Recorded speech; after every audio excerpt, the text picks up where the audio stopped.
وسهلا بكل الذين ينضموا للاستماع إلى راديو بلدي، أول راديو عربي أمريكي ويعنى بقضايا العرب في المهجر. برامجنا في راديو بلدي كل يوم جمعة من 8 وحتى 9 صباحا مع ليلى الحسيني في بث حي ومباشر عبر WNZK راديو 690 AM. صباح الخير بلدي، صباح الخير لكل مستمعينا. Welcome to Radio Baladi, the first Arab, Middle Eastern, and American simulcast radio show. Radio Baladi is broadcast every Friday morning on WNZK 690 AM from 8 until 9 Eastern Time on Good Morning Michigan with Layla Al-Husseini. Our call-in number 248-557-3300. And now, stay tuned for the best radio talk show on Arab and American issues with your host, Layla Al-Husseini.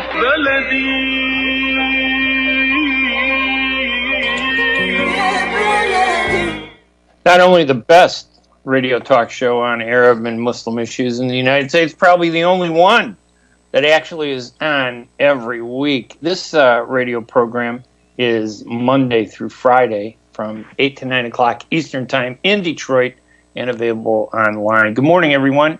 It's Friday, February 8th, 2019, and I'm Ray Hanania, and you're listening to the Arab Street Radio and podcast broadcast. Actually, today I'm at the Watergate in Washington, D.C. broadcast. So we're broadcasting through Washington, D.C., through 690 AM WNZK Radio in Detroit, Michigan, live there.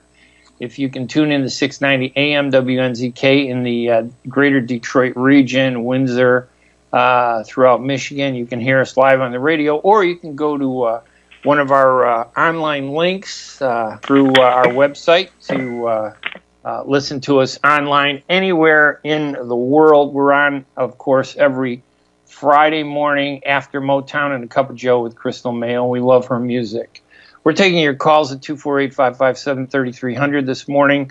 Remember, the radio and podcast is a part of the U.S. Arab Radio Network, hosted by Layla Al-Husseini, in an effort to energize and empower Arab Americans to stand up for their rights. You can get more information on the radio show at www.hanania.com or www.thearabstreet.org. This morning, we're going to continue our discussion about a new report issued by 416 Labs, which has analyzed 50 years of news media coverage of Palestine and Israel and the Arab world. The study confirms what many people like me already knew, that the American mainstream media is biased and, I think, intentionally skewers information to demonize the Arabs and Palestinians while portraying Israel as the victim. The media also minimizes Israel's actions and whitewashes criticism. The report is titled 50 Years of Occupation, a sentiment and engram analysis of U.S. mainstream media coverage of the Israeli occupation of Palestine. And this week we have both of the authors on, Usaid Siddiqui and Owais Zahir, who put together this detailed report. Usaid and Owais, good morning, and thank you for joining the radio show. Thank you for having us. Good morning, Ray. Good morning. Yes. Good morning. And, if you included us, we probably would have lowered the average of anti-Arab crap that's published in mainstream American news media. But there's very little Arab American media out there of any substance here in the United States. That's really one of the biggest challenges.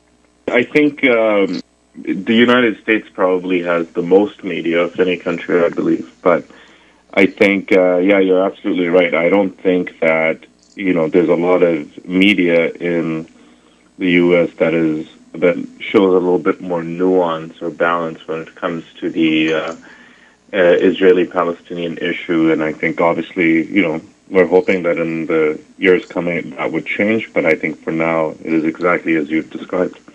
I mean, the only opportunity we really have are through blogs, online news websites, and radio programs like this. And like I said, this is the only one that's on Monday through Friday, 1 hour from 8 to 9 o'clock Eastern. There are, I think, about 4 or 5 other radio shows that are an hour long, scattered, one day a week across the United States. But we're lacking media. Is that a major factor in why the mainstream American media is biased? I mean, is that a contributing factor, do you guys think? It almost feels like, I think, from my perspective, that despite the great diversity in America, the diverse coverage, and as you're alluding to the local and sort of radio stations and sort of channels across this country, the sort of mainstream, large, well-known, internationally recognized newspapers are sort of failing to reflect this diversity, and instead they're sort of, I guess, reflecting a message which is much more circumscribed in terms of the parameters and what terms of what it can discuss. More closely aligned with, say, state policy or government policy, again, rather than sort of reflecting the diverse views of America's actual population. Yeah, and I think that as you guys point out in your study, there really isn't a lot of diversity. Nobody writes about, for example, and it's a I was going to say it's a narrow focus bias, isn't it? Because some of these newspapers are phenomenal when they cover African American issues. They're phenomenal and so great when they cover some forms of politics. But there's this narrow focus of bias when they talk about Palestine and Israel. It's almost as if they go into some type of a bizarre zombie-like state where there's a fear of criticizing Israel. So they allow some criticism, but the criticism doesn't go to the levels that they allow for criticism of Palestinians. Yeah, absolutely. I think it's there's a very unique way in which most of these outlets, the ones that we've covered in our study and others that sort of tend to cover the Israeli-Palestinian issue. And I think, if to be honest, I think I agree with you that in many ways that there are on certain subjects such as racism and gender, we do see these the New York Times or the Chicago Tribune or the Washington Post, they do tend to provide a little bit more balance, and you have a diverse set of voices that tend to find the platform to speak on these issues in these papers. But on this issue, it's absolutely, skewed towards one side where you have Israeli voices in large numbers that get to set the narrative, but you will never really see Palestinians setting the narratives at all. Even on Palestinian issues themselves, even if it's possible, and this is just, me just anecdotally looking at some of the, coverage, you can find that even on, somebody who's sympathetic to Palestinians, you don't necessarily find it's the Palestinians themselves who are speaking. It has to be somebody, it's usually, somebody else. So I think, this is a very unique, issue on which the media coverage in the U.S. just seems to be, very, I would say, the way they cover it is very unique than any other topic. I mean, in general, on foreign policy, they tend to toe the line of the establishment, which doesn't matter whether it's Republican or Democrat. But, I think definitely the Israel-Palestinian issue is the one that's been extremely skewed in favor of one side and extremely harmful in, trying to have people get people to know what the conflict is really about. And maybe you guys can help explain to listeners, and the show will be podcast, so we'll get a lot of people that'll download it later through the internet, that there is a difference in when we talk about news media bias. I mean, there's news reporting, correct? Yeah. And that's supposed to be objective. And I think this study shows that, and that's where most of the focus is, I think, that the objective news reporting, the supposedly objective news reporting, isn't objective at all. It's very biased, and that is unprofessional. I was a journalist for 40 years, worked for mainstream newspapers, including the Chicago Sun-Times, covering City Hall, and it was important to, when I wrote a news story, to be fair, not to engage emotionally in the story. Obviously, you can't prevent that, because we're all human. But that's one aspect. And then the other aspect is this battery of columnists, and there are two kinds of columnists. The columnists that Nolan Finley in the Detroit News, I think, and Tom Friedman in the New York Times, they write every week. And every once in a while, they write on the Middle East when they feel like it. And I've rarely seen established columnists say something nice or positive or even fair about the Palestinians. And then once in a while, they will allow a guest columnist to appear that is Palestinian or Arab. And those are always countered by the pro-Israel response. So can you guys talk a little bit about the structure of the media and how the bias actually materializes? Because it's very confusing to the average person, I think. They read it every day, but they really don't understand the process of the news media. Yeah, well, I think just to sort of so we use this study to, I guess, explore one aspect of this bias. And I guess out there in the academic literature and, there's been a general, I guess, sort of review of how sort of headlines work, newspapers work. And one of the facts that sort of is well known and understood is that your average, reader of a newspaper, it doesn't have the time to sort of dig into the issues, nuances, and complexities of any given story. So they'll use shortcuts, right? So headlines, for instance, are a shortcut, a way of sort of skimming and getting a quick sense of what it is that a story is trying to convey or capture. So our study really focused on 50 years worth of headlines involving Israel and Palestine, right? And what we really did was we applied these natural language processing techniques, looking at the words, parsing the sentences, disaggregating the terms which sort of pop out once you sort of remove all the filler words like the, stop words like that, and just to see what sort of rises to the surface. And when you see that and you put it in conjunction with the fact that, hey, your average reader may not have the sort of time, dedication to really get into the nuances of Israel-Palestine conflict, what you recognize and realize is that someone, say, reading the newspaper over the 50-year period, the 10-year period, the 5-year period, will get a very skewed picture of what's going on, in Israel and Palestine. I mean, they'll leave with an impression, for instance, that this is a conflict, say, between two equal sides who have sort of, are roughly comparable, and they're engaged in some sort of dispute, and the U.S. is a neutral arbiter. Whereas I think the reality is very, very different. Even the language we've sort of noticed, terms which are germane to Palestinian concerns, they have vanished over time. The word occupation, for instance, the mentions of the very word seems to have disappeared over the course of the last 50 years, right? So I think with all those metrics put in front of us, we can really say that your normal average reader who doesn't have the time to really get invested in and look into these stories will come away with a very, very skewed, picture of the conflict. And so this study really contributes, I think, to sort of understanding bias as it emerges through that type of use of language. And on the line, just to remind our listeners, we have Usaid Siddiqui and Owais Zahir, who put together a very detailed report on the historic bias of the mainstream American news media on the issue of Israel and Palestine. And that report is called 50 Years of Occupation. 50 years is a lot of media.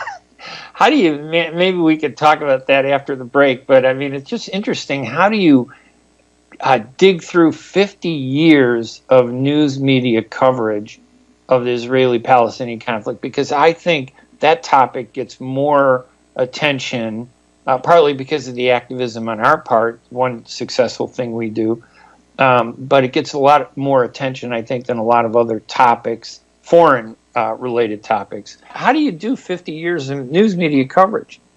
Sorry, do you mean like how do you analyze collect? I mean, how do you analyze it? It just seems monumental. Well, I think what we, and I think Luis could also explain this a little bit more. But what we basically did was that we used these techniques that are called natural language processing techniques, and which included sentiment analysis and endgame analysis. And I don't want to go too descriptive on these, but these are essentially new techniques that sort of look at data and evaluate text. And so what the hard part really is, like, I know it sounds a lot, like 100, we almost look through like 100,000 headlines, and as tedious as it does sound, like, I think the crux of the work is trying to just basically just, manually download all that work, all that data, and that's, that was the hard part. The analysis part, then obviously you have to code and all of that, but once we were done with all of that, it actually isn't so bad. But, we were lucky to, come across a database that actually has all that information. With everything being digitized these days, there's always some place or another where you can always go and sort of go back in time, and even much further than before the 1967, going up to like the 1900s. So I think the main crux of the issue is just basically trying to be able to download all that stuff. The analysis part wasn't actually as tedious once you understood what you were doing. So, yeah, we got to do a quick break, but when we come back, I want to get into this more, because this is really such a huge and important topic, especially for Arab Americans, to really understand this process and to validate what we believe. We tell people that the media is biased. And then it goes off into all kinds of directions, and then we get ridiculed. No, the media is not biased. We just don't agree. So we're going to talk a little bit about that. I'm online with the authors of a really shocking but not surprising report called 50 Years of Occupation, a Sentiment and Engram Analysis of U.S. Mainstream Media Coverage of the Israeli Occupation of Palestine. The authors are Usayd Siddiqui and Awais Zahir. They're going to stay on with us through the hour until 9 o'clock Eastern, and we can take your calls at 248-557-3300 if you have a question for them. It is Friday, February 8th, 2019, and I'm Ray Hanania, and you're listening to the Arab Street Radio and Podcast. We're broadcasting from the Watergate in Washington, D.C., through 690 AM WNZK Radio in Detroit, Michigan. We're going to take a break, and when we come back, we'll continue this discussion with our guests. I'm Ray Hanania. We'll be right back right after these messages. If halal is important to your family, you can trust that Miramar will offer not only the highest quality halal products, but the best tasting and healthiest foods that can be placed on your family table with confidence. Miramar is the first and oldest halal certified food brand in America, serving the Arab and Muslim community, and offers a wide range of halal food products. Check out Miramar's halal food selection today by visiting Miramar's executive distributor, Ziyad Brothers Importing, at www.ziyad.com. Are you going to start a restaurant or grocery store soon? Do you need floor plans and designs? Call Naji Abood at 734-744-9796. Do you want to buy kitchen and restaurant equipment at discount prices? Call Naji Abood now, 734-744-9796. New Concept Products and Design, the trademark of kitchen equipment. 5% discount on all purchases of $75,000 or more. New Concept Products and Design, new location, 31185 Schoolcraft in Livonia. Learn more at www.newconceptproducts.com. Call Naji Abood, 734-744-9796. It's all in one grocery store, and that store is Zamzam Fresh Foods Market. Zamzam Fresh Foods Market offers fresh vegetables, halal meats, a great fresh bakery, as well as nuts and spices and much more. They also offer special deals every Wednesday, so don't forget to ask for your favorite foods, as shish kebabs are ready to go. So please stop by Zamzam Fresh Foods Market at 24065 Orchard Lake Road in Farmington Hills. Their phone number is 248-476-0300. Again, that phone number is 248-476-0300. And they are open from 9 a.m. to 8 p.m. Zamzam Fresh Foods Market is your one-place stop for all your grocery shopping needs and your favorite foods. Life is a nonprofit charity that's provided humanitarian aid and development to people and communities for over 25 years, regardless of race, color, religion, or cultural background. When disaster occurs here or around the world, Life for Relief and Development rushes in to provide food, medical aid, and shelter to those in need. Please help improve these efforts. Make your tax-deductible donation to Life now at lifeusa.org or call 248-424-7493. And welcome back to the Arab Street Radio and Podcast, broadcasting this week from the Watergate in Washington, D.C., where I'm doing some media work, through 690 AM WNZK Radio in Detroit, Michigan. It's Friday, February 8th. On the line with me are two guests, Usayd Siddiqui. I love your last name, Usayd, by the way, because I always refer to my friends as, hey, Siddiqui. And Awais Zahir, who together they put together this detailed report on a historic bias called 50 Years of Occupation. What's the website, and it's linked on our website if people want to see it, but just for those out there, what's the website at 416 Labs where they can see this report and read it, because it is online? So the website is 416labs.com, so it's pretty straight up, and if they go under our research section, they can download the report there as well. And, of course, if they have any questions, they can also reach us through the website, and we'd be more than happy to answer their questions. And have you, do you think this answers the question, your study, is the media biased? I mean, we always say it is. I mean, is it fair to say that it is, in your opinion, after you did the study? What's the one conclusion we can make about it? Yes, absolutely. I mean, I think, we actually write very clearly in the study as well that, this is something, and as you've been saying throughout the podcast, like, none of this is necessary, like, it's shocking, but none of this is actually surprising. And this is a point that we've actually made in the study itself, that there has been, research done previously that sort of discusses, that has shown this bias, that shows that, American mainstream media in general tends to, favor Israel and Israeli sources much more than it does Palestinian ones. And I think this is something that it's been shown. What we have done is that we've taken a large, our data set is perhaps the largest, according to, as far as we know, in trying to prove this same phenomena, and over a much larger time period, over 50 years. And yes, we also would confirm that, yes, like, it is very clear based on our results that not only is Israel covered more positively than the Palestinians, it's also covered more in depth, and more Israeli sources are given a chance to set the narrative than Palestinian ones are. So yes, absolutely. I see that all the time. I mean, when I first got into the journal, I was going to be a doctor when I was young, and when I was in the military and watching TV, and I see two Israelis arguing the Arab-Israeli conflict. One of them was extreme pro-Israeli, and the other one was just modestly pro-Israeli. And that was considered the type of debate we run into. Yeah, Did you see a lot of? Do you see a lot of that? Or you're really talking about the news side, correct? Not so much the editorial side, or are you talking about the everything? Well, we're just talking. Well, I think everything. Like, I think the editors set the tone.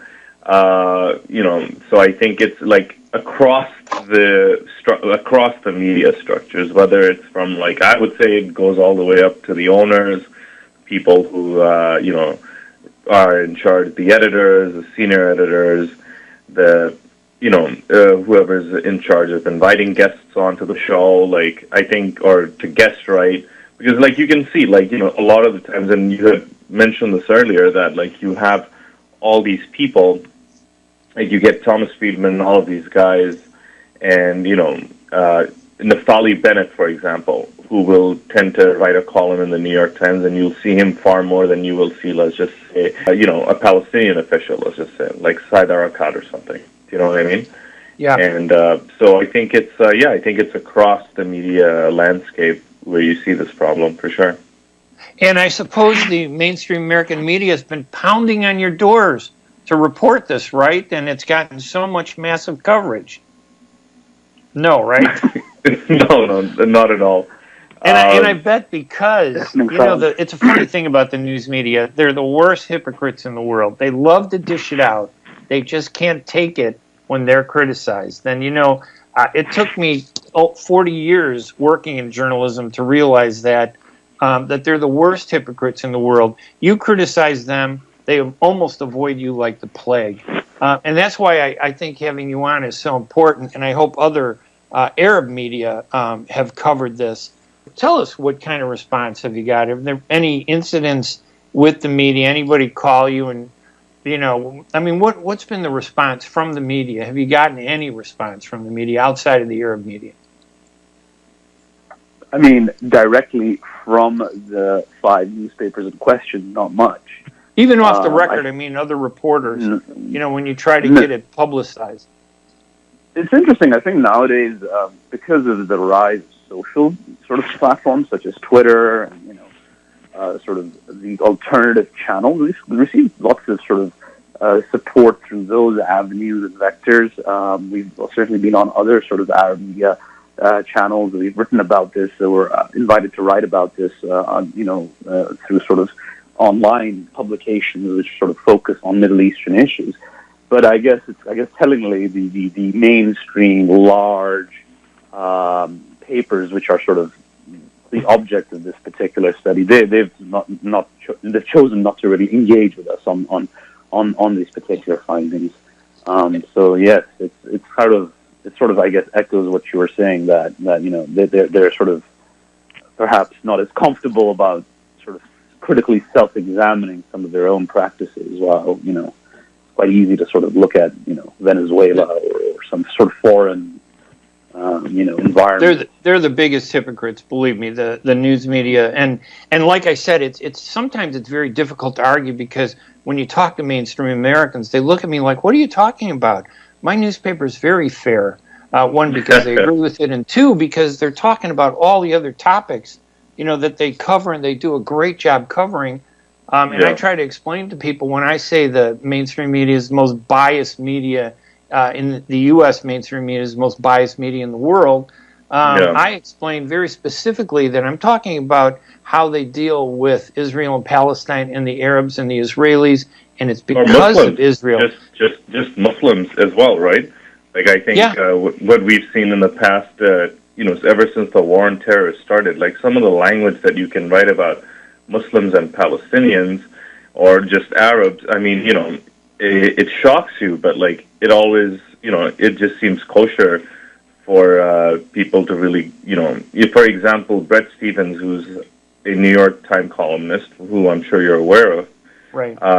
He's been using terms like, the disease of the Arab mind, and, presenting Arabs as these nihilists that are just hell-bent on, like, killing others, and, because it's just inherent. I think this is exactly why the coverage that we see from these newspapers coming across these 50 years seems so normal to a lot of, Americans, because they just believe inherently that Arabs and Muslims and Palestinians are just, inherently violent or something like that, that they're just inherently always trying to start trouble.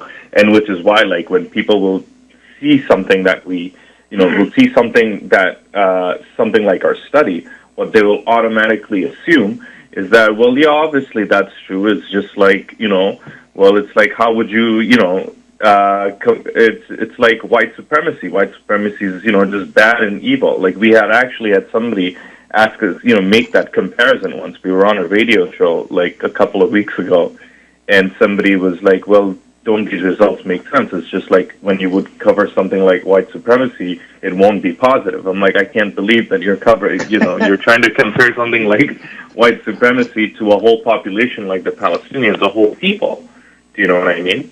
Yeah. And that premise in itself is so, like, terrible to make, or to, like, just, and that's, I think that is like the crux of the problem, that, Arabs, Muslims, Palestinians are just a lot of a lot of opinion gets, I think, passed out as fact. So you were talking about Thomas Friedman, etc. So these are people who haven't spent any time in the Middle East, any significant time in the Middle East. I'm thinking of some of these guys in the sort of intellectual dark web, the new atheist movement. They pontificate about the Middle East and Middle Eastern issues while they haven't actually sort of literally been there. They haven't seen, for instance, the separation barrier or wall or whatever you want to call it in Palestine, the siege of Gaza. I mean, I've noticed over the years that, even the most hawkish critics of the Palestinians, when they sort of go and see the physical reality of the occupation, they come back changed. They sort of do acknowledge that the level of human suffering on the ground is something that is remarkable and doesn't get picked up by the media. And in fact, many people have made this point that Israeli media is probably far better at covering, I'm talking about papers like Haaretz, for instance. Right. They're far more nuanced and better at covering these issues than, say, the American media, which tends to sort of, pitch this sort of completely ideologically sort of motivated and based view of the conflict, where, it's like the good Israelis have tried their best to sort of stave all these barbaric, states which surround them, and they've tried to make peace, but these two equal contesting sides need Israel needs America's support in order to sort of, stop these violent attacks which are sort of besieging the country, whereas the reality is quite different. It's actually the Israelis, for instance, who have besieged Gaza for many years now. And that gets completely, missed in the coverage. Yeah, and I'm Palestinian, and my wife happens to be Jewish. My son is Jewish too, and I took my wife to the West Bank and Israel, Palestine and Israel, and we didn't just see the typical tourist sites. I took her to visit my family that lives both under occupation and as Israeli citizens, and she was literally shocked. It changed her. Now, it doesn't mean she doesn't support Israel. She supports Israel because she's Jewish and for other reasons, but it did change the way she looked at it. Certainly, she tolerates her husband now a little bit more, who is a loudmouth Palestinian critic of Israel's government. Yeah. So it has helped. And I think seeing that reality is so important, and that's absolutely. what people don't want the public to see. Oh, yeah, 100%. I think... And, you can always just see, there's always people, running interference for the Israeli government in the media. These are people who, and just going back to that hypocrite thing, for example, a lot of these people that you see in the media that today, and, I'm no fan of the current president, Donald Trump, and there is a lot of coverage around him about how he's against free speech and he's trying to kill journalism and all of that. Right. But, the fact of the matter is that, if you look at how these people have actually covered the rest of the world and how they've stifled, diverse opinion on a topic like Israel-Palestine, you just see that, their own self-censorship is just incredible. I mean, it sort of definitely makes them look like hypocrites in this way. Do you know what I mean? Yeah, absolutely. It's you have you consistently put out $5 million ads about how the current administration is trying to stifle you, and democracy dies in darkness. But what they've been doing for decades now, especially in trying to report Middle East conflicts and those in the wider Muslim world. You see them, trying their best to make sure that there's not exactly a diverse opinion out there for people to be actually educated about this. It's shows like yours and, websites like Electronic Intifada, Jadaliya that are doing all the work trying to educate the people as much as they can. But the mainstream news media is just not, it's extremely stifling on this issue. For example, Bari Weiss, the New York Times columnist and staff writer, she actually led a campaign in Colombia against Joseph Mossad. Joseph Mossad is a very prominent Palestinian academic and a brilliant academic, if I can say that, on this issue. And, she did she led a whole campaign to essentially get him fired. And these are the same people who go on and on and on criticizing parts of the left and those that are sympathetic Palestinians, that we try to stifle conservative voices, while on the other hand, she's going around actually as a record are trying to stifle Palestinian voices. So it's just I've extremely written about infuriating. I've written about Bari Weiss before, and I think she writes for the Washington Post. And she the New York Times, actually. The New York Times, excuse me. And yes. She tries to present this kind, objective, persona. I've seen some of her writing, but deep down, you could see how anti-Arab, these columnists that pretend to be fair are actually doing the most damage, in my opinion. We got to take another break, guys, and for our listeners, we're on the line with Usayd Siddiqui and Owais Zahir of 416 Labs, and they've produced a report called 50 Years of Occupation that we're talking about through the hour until 9 o'clock Eastern. We're going to take a break, and when we come back, we'll continue this discussion on media bias in the United States. It really does exist, folks, and we actually have the proof now, scientific proof, analysis that it does. I'm Ray Hanania. We'll be right back right after these messages. Kushat's Mediterranean Market in Shish Kebab offers a great array of your favorite Mediterranean meals. Meals range from lamb specialties, shawarma sandwiches, seafood dinners, and they offer special big trays of your favorite food, plus much more. Kushat's Mediterranean Market in Shish Kebab address is 32839 Northwestern Highway in Farmington Hills. Their phone number is 248-538-9552. That number again is 248-538-9552, and the supermarket is open from 8 a.m. to 9 p.m. Kushat's Mediterranean Market and Shish Kebab will definitely leave you satisfied. The Rama Relief Foundation provides humanitarian aid into areas inside of war-torn Syria, as well as aid to the refugees who have fled to the neighboring countries in the Middle East. The foundation offers food baskets, container shipment, mental health, education, soup kitchens, and more. Go to ramarelief.org or call 248-990-4247. Any donation amount made to Rama will go to sustaining many lives. Call now 248-990-4247. انتهى الاجتماع ومحتارين هناكل فين؟ من الآخر وبدون تفكير أورشد فودز أفضل وأحسن قرار. عنده أكلات طيبة يا ترى؟ أورشد فودز عنده أفضل تشكيلة من المحاشي والمشاوي والمقبلات والسلطات والفطاير، وكمان بتتسوق لكل احتياجات الجروسري والملحمة وغيره بأسعار خاصة بمناسبة الأعياد، والأحلى إنه بنفس المكان. على ضمانتك أروح وأجرب. ولو على ضمانة الشيف، وبجودة وخدمة ممتازة وسعر منافس، ولو عندك مناسبة خليها عليهم. أورشارد فودز أند جروسري يقع على أورشارد ليك رود بين 12 و 13 مايل في مدينة فارمينغتون هيلز. رقم الهاتف 248-516-3121 248-516-3121. وعلى رأي المثل لقمة هنية بتكفي 100.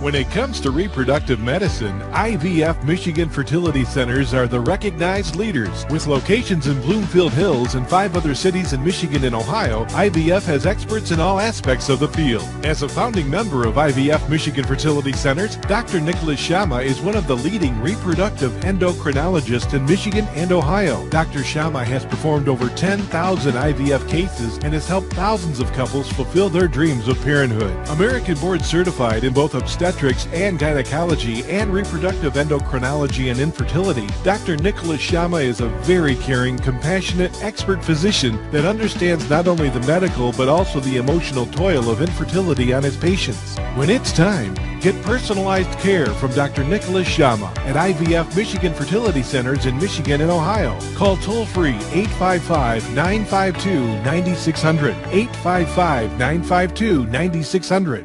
Whenever I invite guests on to the radio show here at the Arab Street Radio and Podcast, I tell them it's an hour long. They go, wow, that's a lot of time. How are we going to fill it? I'm going to tell you what, an hour goes by quick with all the breaks, with the discussions. I used to do a radio show at WLS in Chicago for 10 years on Saturday and Sunday, 5 hours.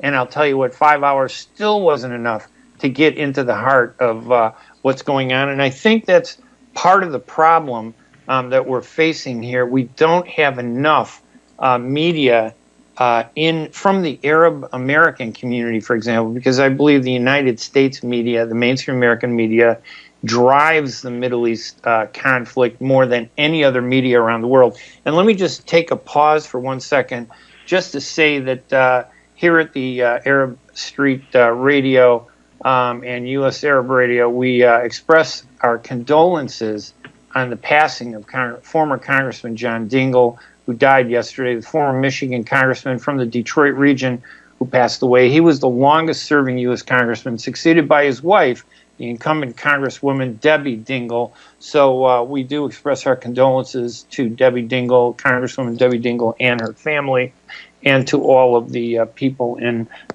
their district.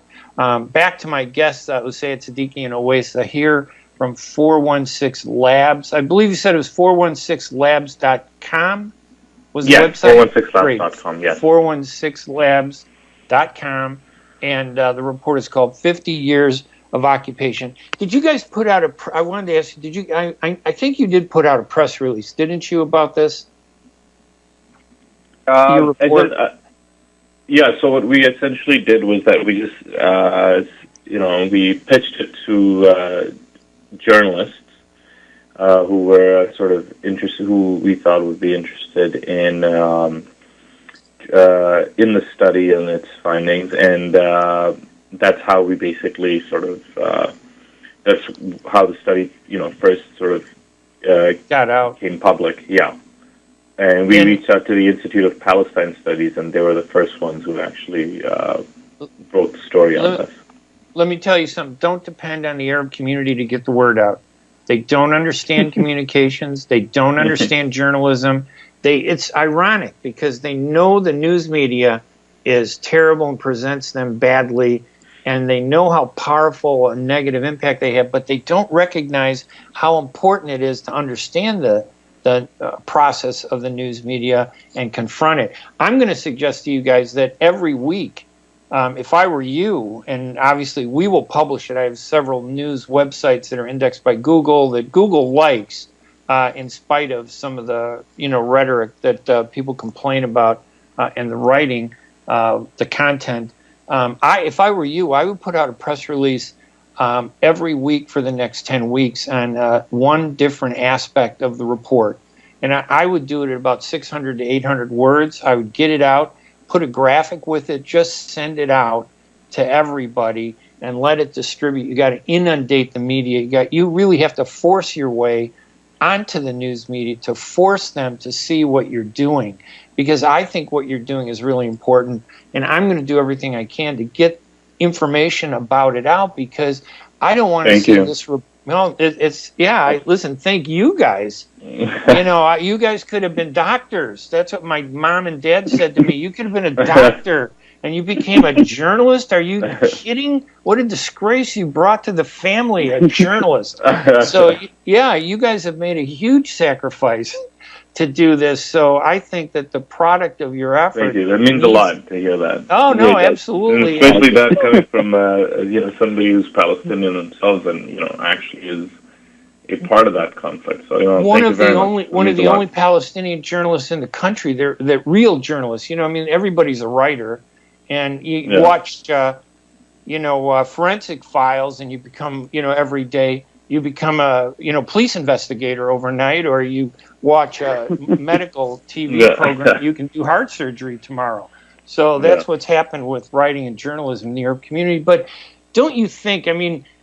I'm not sure how far you've gone beyond this study to look at the Arab American media, but I'll bet if you were to study, Arabs in the American media, you would discover that they are constrained.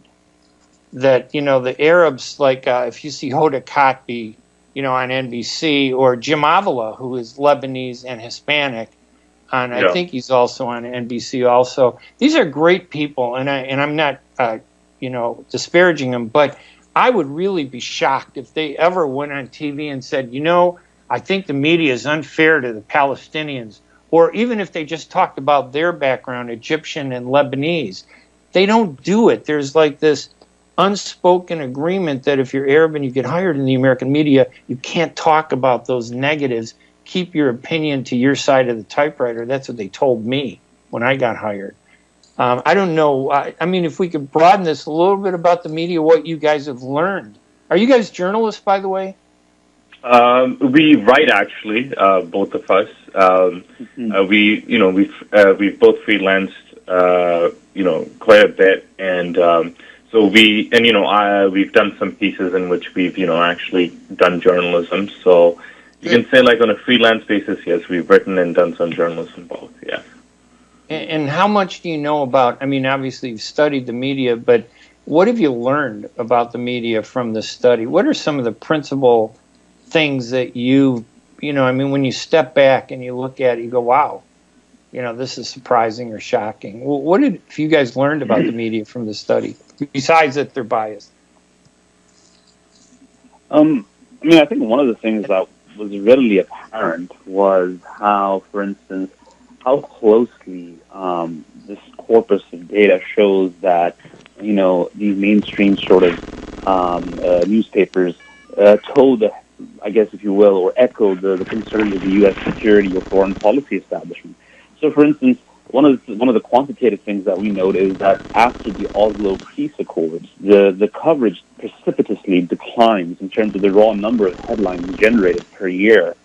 I wonder why that was. You think people just, hey, we have peace, we don't need to waste our time anymore? I think that's literally the conclusion that we draw, that there was this narrative created that, hey, there's a peace process now, there's two equal sides, they're discussing this process without end, and so we don't really need to sort of worry so much about it. We've sort of done the thing. Yitzhak Rabin and Yasser Arafat, shook hands, and it's all good now.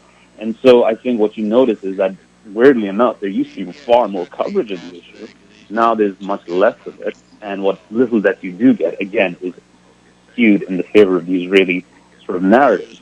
And so what that really does is, and what that shows you, is that it's sort of been a mainstay of media to sort of echo U.S. policy concerns. So, for example, words related to terrorism, security issues, those tend to be sort of much more common in headlines than, say, for instance, words associated with Palestinian refugees. And the Palestinian refugee issue is a huge issue, and yet that has sort of declined in coverage. 85% in terms, or rather, there was a 93% decline in the use of the very term Palestinian refugee. And then you kind of if you sort of square it back to what we see in terms of the policy, you have this entire thing, especially under the current administration, of sort of defunding funding for, UNRWA and other Palestinian refugee-related international bodies. And you kind of sort of see that in some ways this obscuring of that problem in the media is reflected in the policy. And they're both they have this weird symbiotic relationship.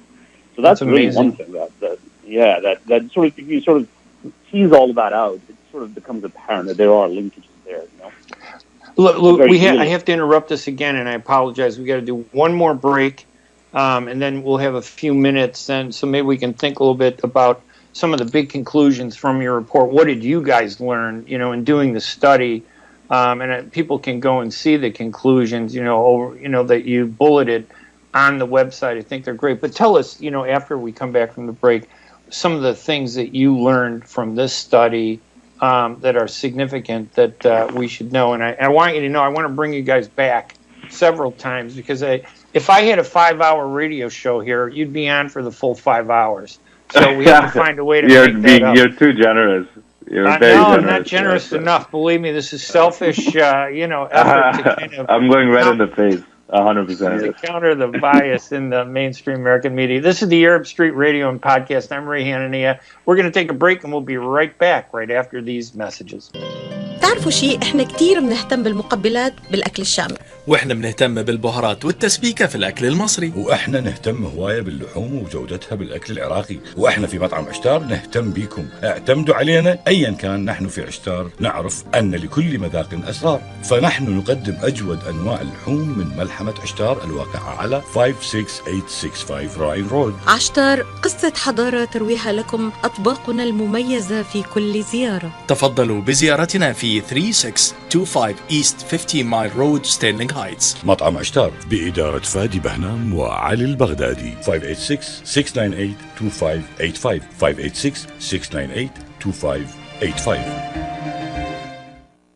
Life is a nonprofit charity that's provided humanitarian aid and development to people and communities for over 25 years, regardless of race, color, religion, or cultural background. When disaster occurs here or around the world, Life for Relief and Development rushes in to provide food, medical aid, and shelter to those in need. Please help improve these efforts. Make your tax-deductible donation to Life now at lifeusa.org or call 248-424-7493. انتهى الاجتماع ومحتارين هناكل فين. من الآخر وبدون تفكير أورشد فودز أفضل وأحسن قرار. عنده أكلات طيبة يا ترى؟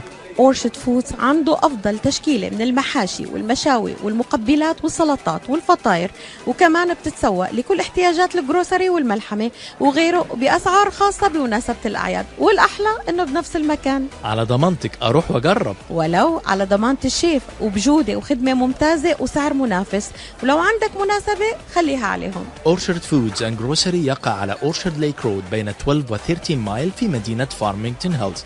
رقم الهاتف 248-516-3121 248-516-3121. وعلى رأي المثل لقمة هنية بتكفي 100.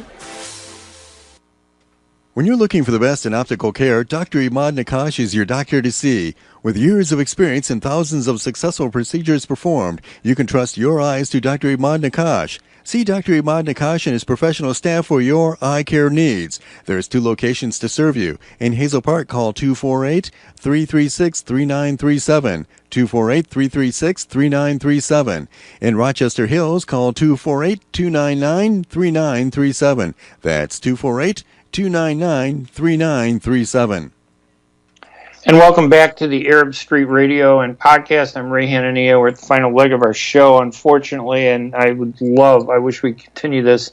I am going to try to bring you guys back again on the next, one of my next shows that we have here at WNZK AM 690. We thank Mike, who is producing the show, and unfortunately won't be able to take calls because we've actually really packed it with, I just think there's a lot of information. I want to hear these guys. So it was Sayed Siddiqui and Awais Zahir are my guests from 416labs.com.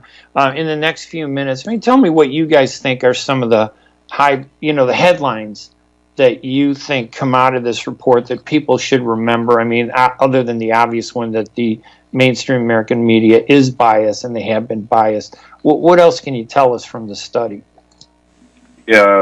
It's how, obviously the most obvious one is that, I think it confirms what people like you and what many other people within the Arab and Palestinian community have been saying for years and have done they've worked very hard in trying to, put this message out that, there is this bias in where Israeli voices and Israeli narratives are favored in the U.S. mainstream media. Obviously, that is, I think, the biggest conclusion. And what our study does is that, it scientifically proves, empirically proves that notion that people haven't been saying this just simply because, they're offended. This is actually something that is there, and it's, you can quantify it as we have. And so overall, that's the biggest conclusion. And obviously, we also think that, there are certain topics that, we see that have been erased over the past 50 years that are essential in trying to understand the occupation. Like the very word, and Awais just mentioned this a little while ago, like the very word occupation has, completely been removed, it seems, from the lexicon in trying to actually, describe what this whole conflict is about. In fact, I don't think the word conflict, it's too broad. I'm guilty of using it as well, but the word occupation in itself is so important in trying to understand these conflicts and trying to understand what's going on and what the issue is, and for the mainstream media to actually slowly and surely, trying to avoid using, terms and expressions that will help their readers understand the conflict. I think that is, it's obviously huge, and I think it's let's just say that the way the mainstream media presents this issue it's very distorted, and I think it will not help their readers in any way, shape, or form in trying to get a nuanced opinion of something, of an occupation that, has just been going on for far too long. And are either of you guys I think Palestinian? Oais, did you want to add anything? Or? Yeah, go ahead. Go ahead. No, I mean, I think just that exact point was just to echo that. Yeah, I mean, I think we see a lot of the sort of things that the Trump administration is doing.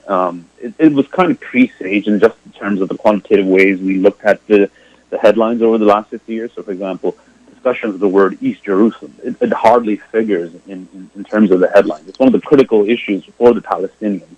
And, there was so much like, oh, wow, they've moved the embassy to East Jerusalem. But, it's kind of already been presaged by the headlines. There was no discussion of this, historically speaking. And so when the U.S. administration finally did choose to move the capital, recognize the capital of Israel as being in East Jerusalem, it's not surprising that, in the Eastern Europe response, that the coverage just wasn't there, even though it's one of the central aspects, one of the central issues of the negotiations in terms of the conflict. I think one of the problems also is that the Arab community doesn't recognize, the significance of communications, that they don't see it, even as, the Palestinians like Saeb Erekat. I met him a couple times. He's a good guy, and of course he lives under oppression, so I'm not going to judge him. But they don't know how to put out press releases. They don't know, and this is the Arab world, not just Palestinians, they don't know how to organize press conferences. They don't know the structure of the media. They only throw it like throwing something at the wall, hoping it's going to stick, and it doesn't. They don't understand the basics of why press releases are important, because, the media, they're more constrained today than they were, 30 years ago or 50 years ago. You think so? Oh, yeah. The more you give them, the easier it is to get things done. And we've been absent. We've been kind of AWOL from that process. So the Israelis are masters of this process of communications, and I don't think we've really done a good enough job to do that. I think it'd be interesting, to see you guys expand this study, but I really believe, and we only got a couple minutes left, but I'd love to see you guys, and I definitely would help you to put out a press release every week about this study. There's got to be 10 aspects of it that are interesting, and each press release would focus on one of those aspects, and we distribute it and we get it published in the Arab American media, in the Arab world media, and eventually, if you inundate the media with this information, it slowly trickles into the mainstream media. It'll actually find its way. There eventually, the AIPAC will just come out and target you and accuse you guys of being anti-Semitic, right? And terrorists. They'll come up with the usual. They'll never address the facts, but they will attack you personally. Well, I think. Go ahead. We got about 90 seconds left, so. Yeah. Well, I would just say that, but I think, I think there's also, I would say there are also signs of hope. I think with the internet now, ever expanding and social media, I have seen a lot of, vibrancy, at least this is the way I see it, in the Arab American community, and especially amongst young Arabs, young Palestinians, who are extremely smart and extremely media savvy, who have been actually taking on this mantle of trying to push out, how what the Arab community thinks and what the issues of Palestine are, what Palestine are, and so that people can, in fact, now criticize a lot of mainstream journalists and outlets or platforms that people didn't have before. Do you know what I mean? So I think that's a really positive sign that I'm seeing that the tide is shifting, and I think. The New York Times writes a really, disgusting headline, and we have thousands of people tweeting about it, and they actually go out and change that headline. That's happened. So I think, it shows that, things are changing for the better, hopefully. There's still a lot of work to be done, but yeah. All right. We need to end this, but I want to thank Sayed Siddiqui and Oais here. Their website is 416labs.com. The report is 50 Years of Occupation. I got to have you guys back on again. I'm Ray Hanania. This is the Arab Street Radio at thearabstreet.org. Thank you very much. We'll see you again. Bye-bye, everybody.